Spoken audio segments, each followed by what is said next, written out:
odeeffannoo wayitawaa argachuuf filannoon keessan YouTube channel keenya yaa ta'u yooyaa akkam jirtu daawwattootaa fi hordoftoota YouTube channel keenya manni maree bakka bu'oota uummataa wixinee labsii EBC yookaan Ethiopian Broadcasting Corporation bifa haarawaan hundeessuu mirkaneessuunsaa dhagahameera. Akkuma beekamu miidiyaan guddina hawaas dinagdee fi siyaasa biyya tokkoo keessatti gahee olaanaa qaba.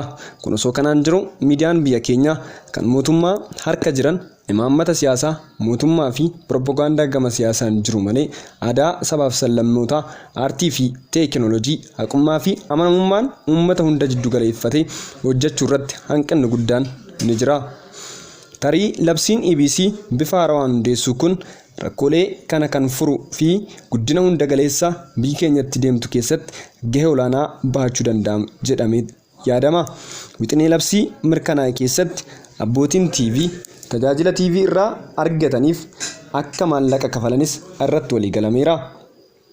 Oduu keenyatti aanuun waliigaltee mootummaan Itoophiyaa fi Tigraay waliin godhan wali ilaalchisee humnoonni Tigraay Geetaachoo Raddaa fi Jeneraal Tsaadqaan ibsa miidiyaaf kennaniiru.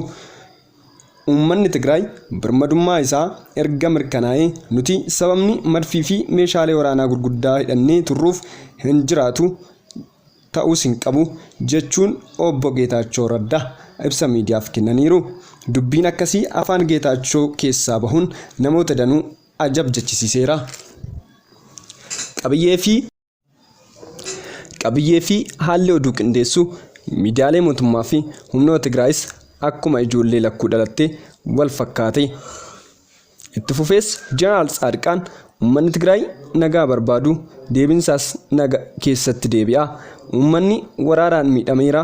Kanaafis kan waraana dhaabne jechuun kan guyyaa injifanneerra kana booda eenyu waliin mari'annaa mariin nuti goonu hin jiru jedhees waan yaadatu hin fakkaatu. Nageenyi dhala namaa hundaaf yaa ta'u oduu har'aaf qindeeffanne kanuma waan hordoftaniif galatooma.